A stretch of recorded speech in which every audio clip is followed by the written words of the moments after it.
En esta clase nos enfocaremos en el transporte molecular a través de las membranas celulares, tal como está representado en el esquema de la diapositiva. Los eventos de transporte que analizaremos corresponden a la unidad 2 del programa y específicamente a una de las principales funciones de las membranas celulares, tanto de la membrana plasmática como de las membranas intracelulares y que están recuadrados en azul. Esta diapositiva muestra la permeabilidad relativa de una bicapa lipídica artificial o sintética a diferentes solutos. Esto significa que se han medido las tasas de difusión de diferentes solutos a través de esta bicapa y de acuerdo a su capacidad de atravesarla se han representado en el esquema de la izquierda. Note que solo moléculas muy pequeñas y no polares o hidrofóbicas la atraviesan fácilmente, lo cual está representado por una flecha gruesa en verde. La dirección del movimiento lo determina el gradiente o diferencia de concentración a ambos lados de la bicapa. Recuerde de química que para alcanzar el equilibrio, las moléculas difundirán desde el sitio de mayor al de menor concentración. Estas moléculas solo son gases y otras pocas como hormonas esteroides. Luego tenemos moléculas que atraviesan parcialmente la membrana, tales como moléculas polares, pero pequeñas y neutras, es decir, sin carga, tales como el agua, la urea, el amoníaco, el glicerol. Observe que el pasaje de moléculas polares neutras, pero de mayor tamaño, o no polares grandes, prácticamente no atravesarán la bicapa. Finalmente, el esquema muestra que los solutos cargados como los iones no podrán atravesar la bicapa. En la figura derecha superior se muestran los tamaños relativos de algunos solutos y en la tabla inferior algunas características de los solutos. En conclusión, será tan importante la naturaleza polar o no polar como el tamaño y la presencia o no de carga neta de los solutos para atravesar una membrana biológica. La presente tabla muestra la clasificación que puede realizarse sobre los tipos de transporte de moléculas biológicas que se conocen. De izquierda a derecha, el primer criterio de clasificación es si el flujo de la molécula se produce sin o con intervención de una proteína transportadora y se muestra en la primera columna. En la segunda columna, el criterio de clasificación se basa en que si el flujo se produce sin o con gasto de energía. La tercera columna clasifica los flujos de acuerdo a características específicas de cada subtipo de pasaje. Es importante estudiar y entender esta clasificación porque le permitirá tener una mirada integral de los transportes moleculares que existen. Cada uno de ellos será desarrollado a continuación. La presente diapositiva resume muy bien las principales características de los tipos de transportes a través de membrana. Observe que los solutos están representados con diferentes tamaños y colores para que pueda identificar claramente las diferencias de permeabilidad. El gradiente de concentración de todos los solutos está representado a la derecha del primer esquema y en función de si el soluto a transportar va a favor o en contra de este gradiente, será un transporte pasivo o sin gasto de energía o activo o con gasto de energía. Adicionalmente se ha representado la bicapa fosfolipídica y proteínas transportadoras en verde. Si el soluto es muy pequeño y no polar o polar neutro, atraviesa la membrana a favor del gradiente de concentración, disolviéndose en la bicapa sin intervención de una proteína. El mecanismo se denomina difusión en lugar de transporte y ha recibido el nombre de difusión simple, tratándose de un transporte energéticamente pasivo. Pero si el soluto tiene carga o un tamaño no tan pequeño, aunque pase en favor de su gradiente, necesitará una proteína transportadora y el transporte recibe el nombre de difusión facilitada, que es energéticamente pasivo. En contraste de los transportes pasivos, los energéticamente activos siempre se realizan en contra del gradiente de concentración y necesitan de una proteína transportadora. Los diferentes subtipos surgen por los tipos diferentes de energía que emplean y otras características y pueden denominarse bombas, transportes acoplados y transporte en masa. El esquema inferior representa cómo influye la diferencia de potencial de las membranas el cual en reposo es negativo en el interior y positivo en el exterior de la bicapa cuando un soluto cargado la atraviesa. Observe además que si un soluto tiene carga, además de su gradiente de concentración o químico, existirá un gradiente eléctrico. Ambos gradientes configuran un gradiente electroquímico. El grosor de las flechas se relaciona con la permeabilidad de la membrana. La tabla le presenta en forma resumida los ejemplos de moléculas que pueden atravesar una membrana celular y el mecanismo de transporte que utiliza. Deberá conocer estos ejemplos, ya que el aprendizaje de permeabilidad de membranas biológicas es fundamental para las asignaturas correlativas siguientes. Este tema se abordará también en el trabajo práctico número 2. La imagen de la diapositiva representa el mecanismo de difusión simple. Claramente puede observar que a pesar de que hay numerosos transportadores en la membrana, los gases, el agua, la urea y el glicerol podrán atravesar la membrana disolviéndose en los lípidos de la misma y en la dirección que marca su gradiente. La función que representa es lineal. A mayor concentración, a un lado de la membrana, mayor será la difusión hasta llegar al equilibrio. No es un mecanismo saturable, ya que no intervienen proteínas transportadoras. En la diapositiva se muestran dos tipos de difusión facilitada, mecanismo de transporte energéticamente pasivo. Se denominan difusión facilitada por proteína transportadora o uniporte y difusión facilitada por proteínas canal. En el primer caso, la proteína transportadora tiene una conformación en reposo que expone el sitio de unión del soluto a un lado de la membrana. Esta unión activa la proteína, lo cual la hace cambiar de conformación para liberar el soluto al otro lado de la membrana. Una característica importante es la especificidad de solutos que tienen estos transportadores.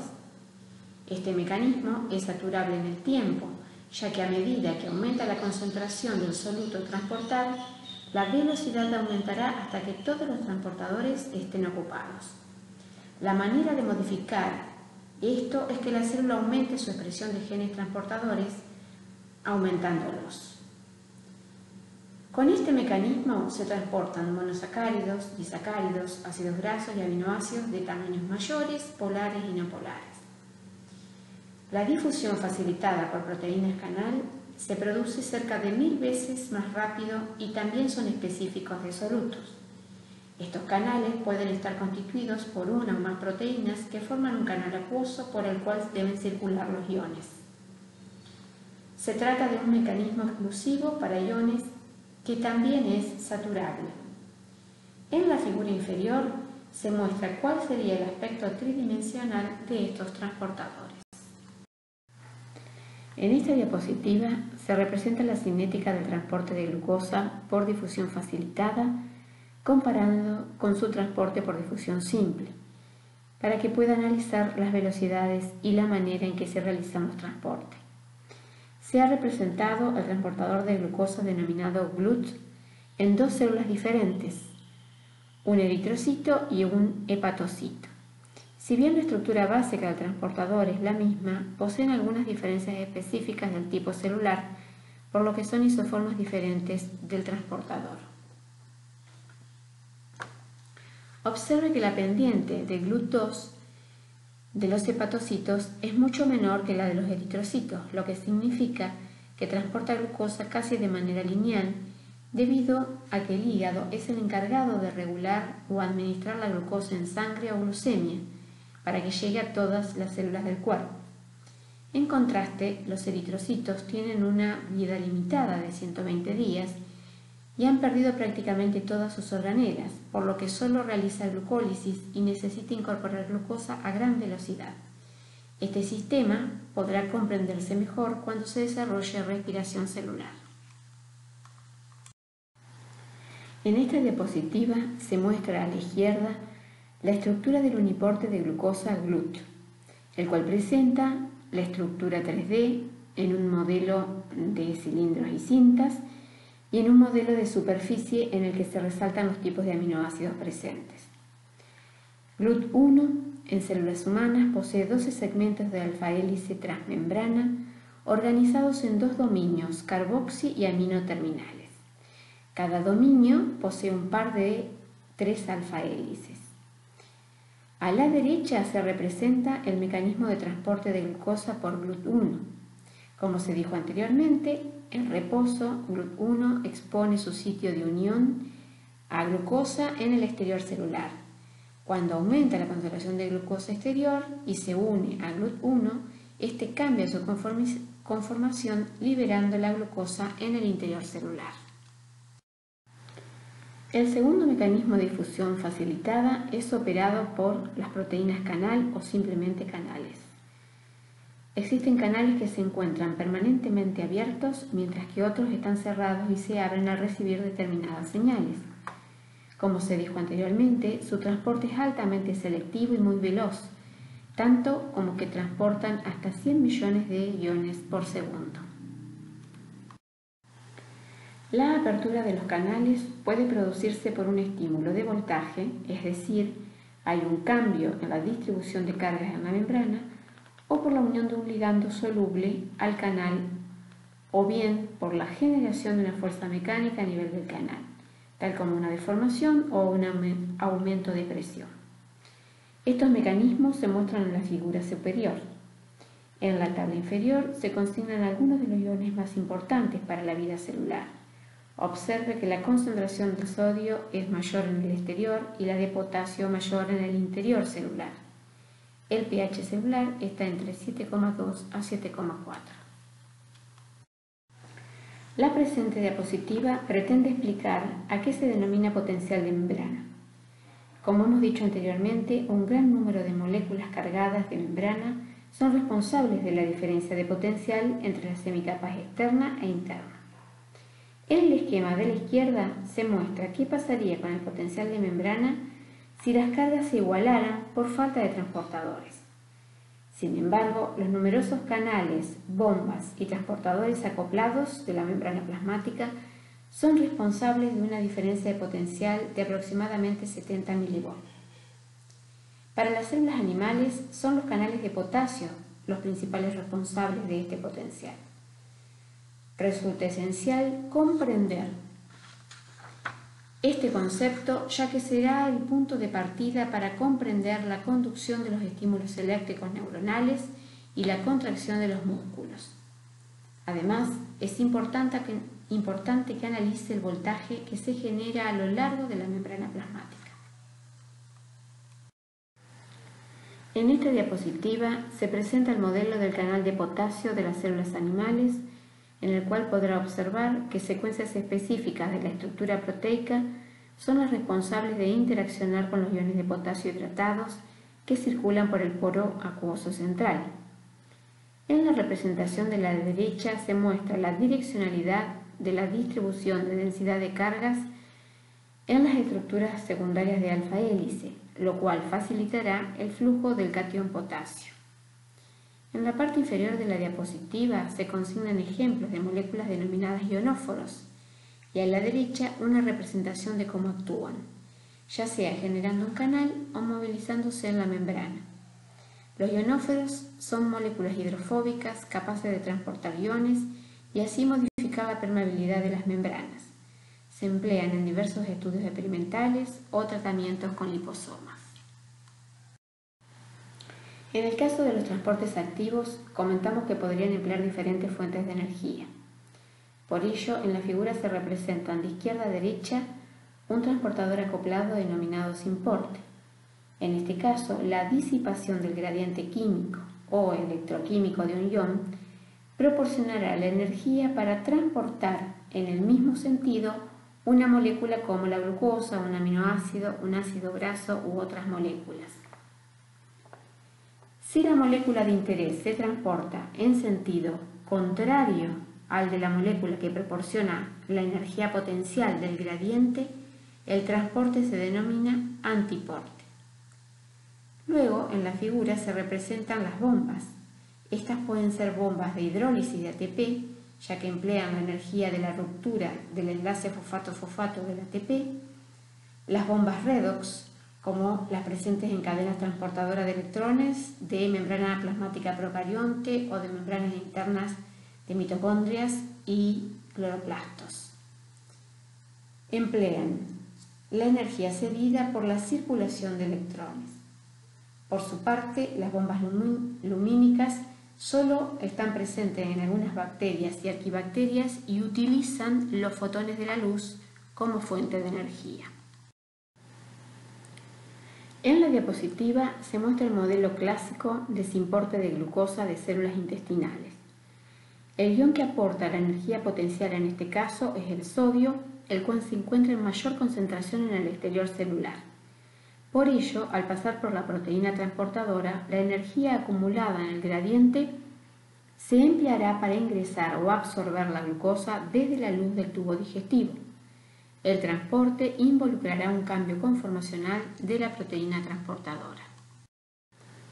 Sin embargo, el transporte de glucosa a través de las células intestinales para llegar a los capilares del tejido conectivo subyacente y así ser distribuido a todas las células del cuerpo, involucra dos transportes energéticamente diferentes, los cuales están representados en la figura. Las células epiteliales del intestino poseen microvellosidades en su cara apical que aumentan significativamente la superficie de absorción, gracias a la gran cantidad de transportadores que alojan. En la membrana apical, la glucosa ingresa por simporte con sodio debido a la mayor concentración de glucosa intracelular. Este transporte es mantenido gracias al funcionamiento permanente de la bomba de sodio-potasio ATPasa ubicada en la cara basal, la cual asegura una elevada concentración de sodio apical. Ya dentro de la célula, la glucosa podrá emplearse en parte por la célula y el resto será transportado hacia los capilares por medio de difusión facilitada a través del transportador GLUT1.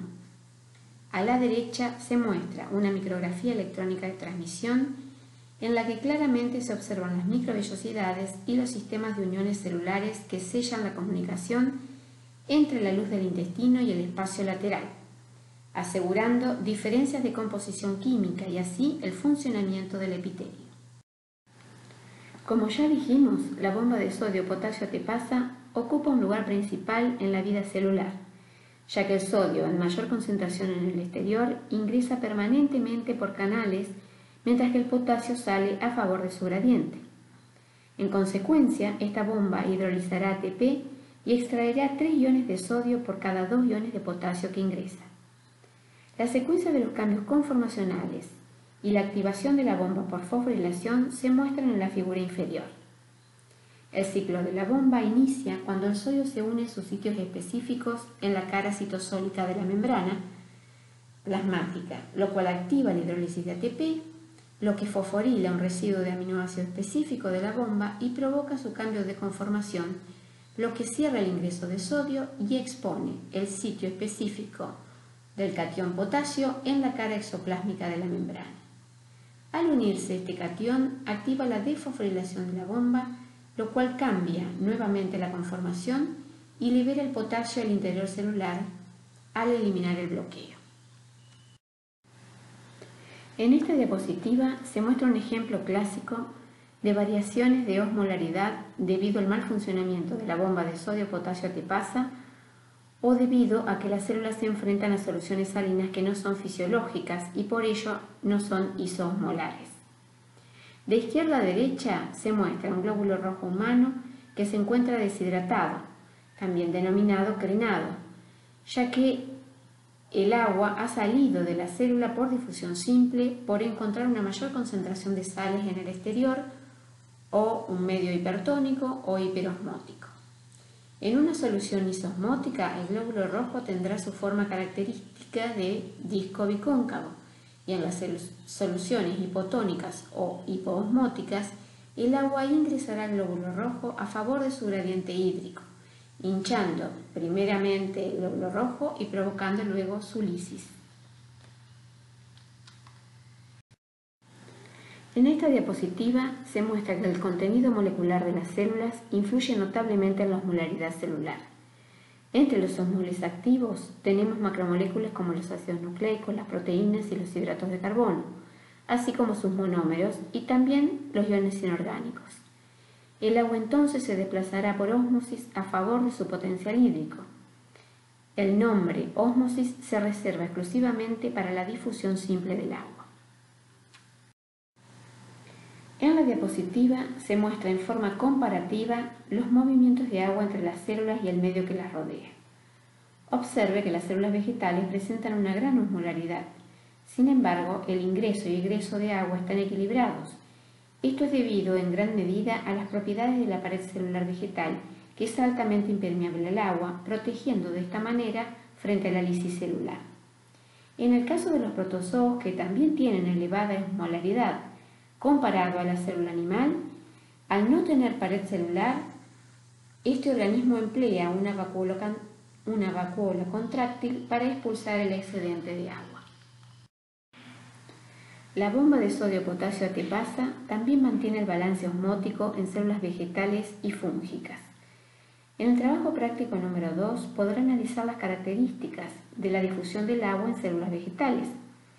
En ambos organismos, la pared celular más rígida que la membrana plasmática evitará la lisis celular. No debe confundir los términos, ya que en estos casos, cuando la célula se deshidrata, se dice que sufrió plasmólisis, y cuando está hinchada, se dice que el fenómeno fue de turgencia. Estos detalles podrá observarlos en el microscopio óptico comparando la posición del contenido celular respecto a la pared celular.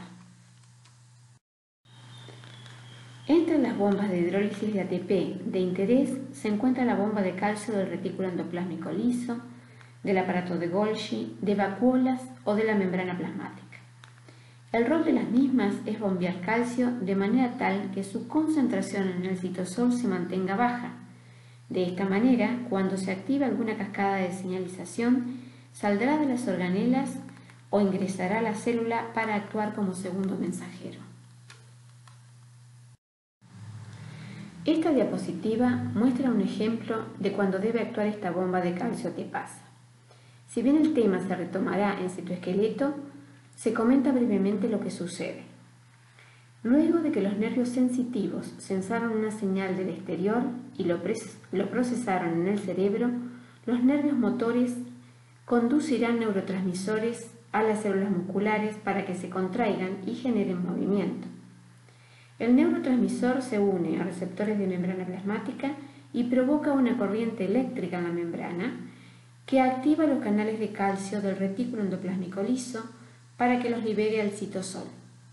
Allí, este catión se unirá a proteínas del citoesqueleto, permitiendo la contracción muscular por los filamentos de miosina.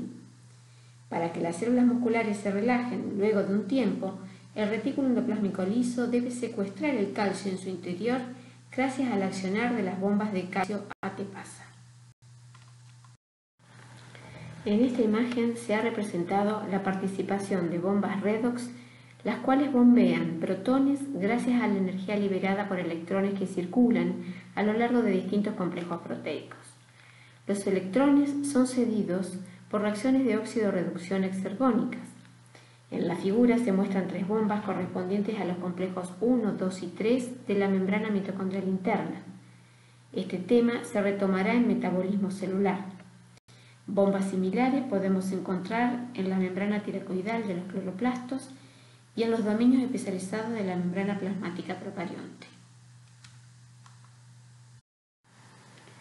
También comentamos que algunas bombas utilizaban la energía lumínica para transportar solutos. A la fecha se han encontrado pocos casos en algunas bacterias y arquibacterias que poseen pigmentos especializados, la bacteriorhodopsina y la alorhodopsina. Sin embargo, algunos autores postulan que no son estrictamente bombas, ya que los organismos emplean un sistema de varias moléculas para lograr el transporte de algunos iones, tales como los protones y los cloruros. Entre los transportes activos de mayor complejidad debemos señalar el transporte en masa, el cual puede subclasificarse en pinocitosis, endocitosis mediada por receptor y fagocitosis si tenemos en cuenta el tamaño del soluto a transportar. Adicionalmente, estos mecanismos de transporte requieren el remodelamiento de la membrana plasmática y de su citoesqueleto asociado, todos eventos que consumen grandes cantidades de ATP. En todos los casos, el transporte involucra una invaginación de la membrana plasmática, el crecimiento de esta invaginación hasta su fisión y el transporte intracelular del endosoma gracias al citoesqueleto celular, para que se fusione con lisosomas y sus enzimas hidrolíticas escindan las moléculas en monómeros más pequeños y aprovechables. La pinocitosis involucra la incorporación de numerosas moléculas relativamente pequeñas en solución. La endocitosis mediada por receptor reconoce específicamente macromoléculas o partículas, tales como las lipoproteínas que circulan por el plasma o proteínas transportadoras de hierro como la transferrina. En contraste a estos mecanismos, la fagocitosis permite incorporar partículas grandes como células bacterianas y células muertas circundantes.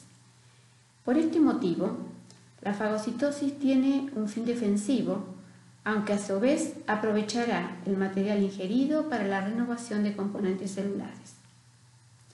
Las micrografías electrónicas de la derecha muestran una célula especializada del sistema inmunitario denominado macrófago, que está fagocitando dos glóbulos rojos envejecidos. La imagen inferior muestra la emisión de pseudópodos de un glóbulo blanco neutrófilo fagocitando dos bacilos bacterianos.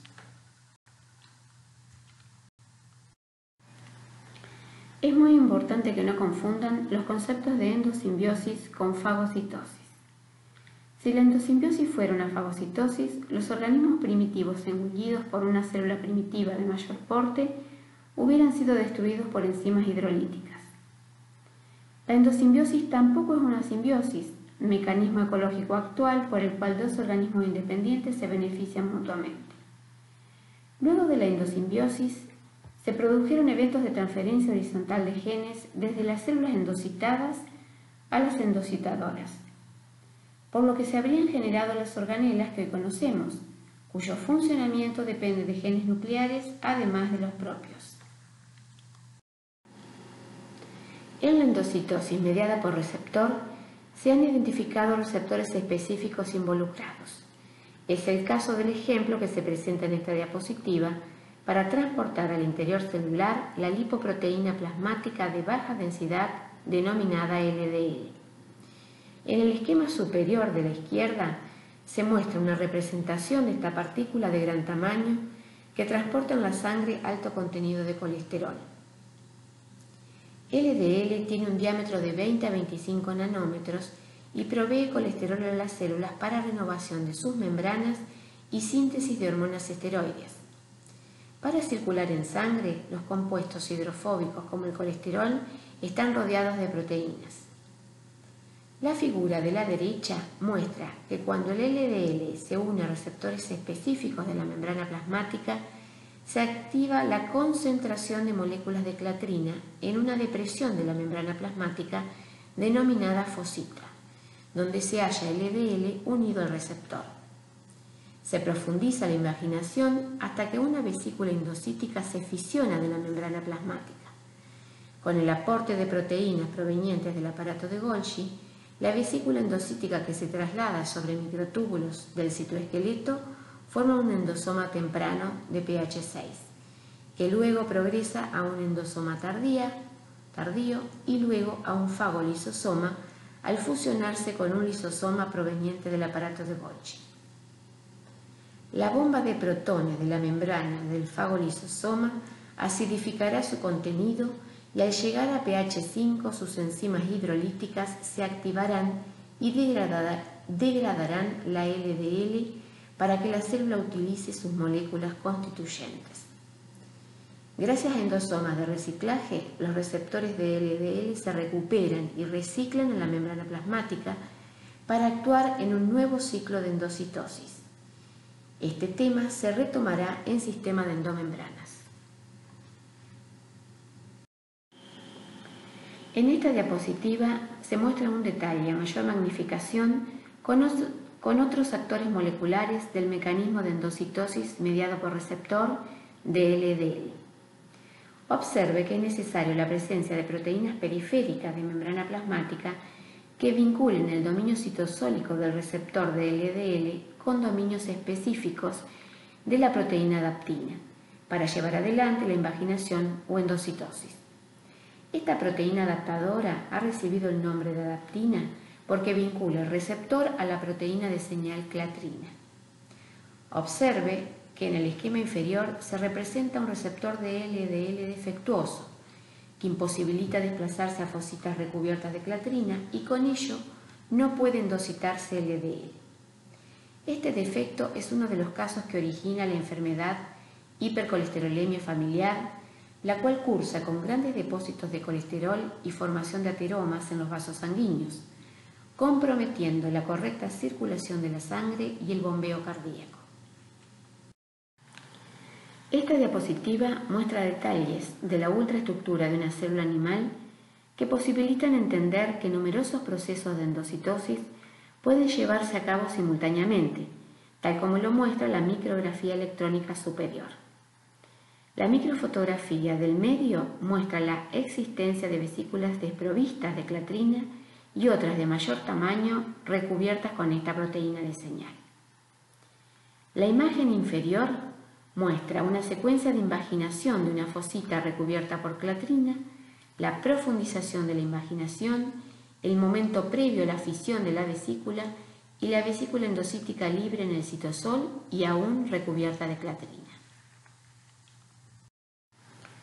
Esta diapositiva tiene por función resumir varios de los sistemas de transporte que hemos analizado y con los que cuenta una célula eucariota.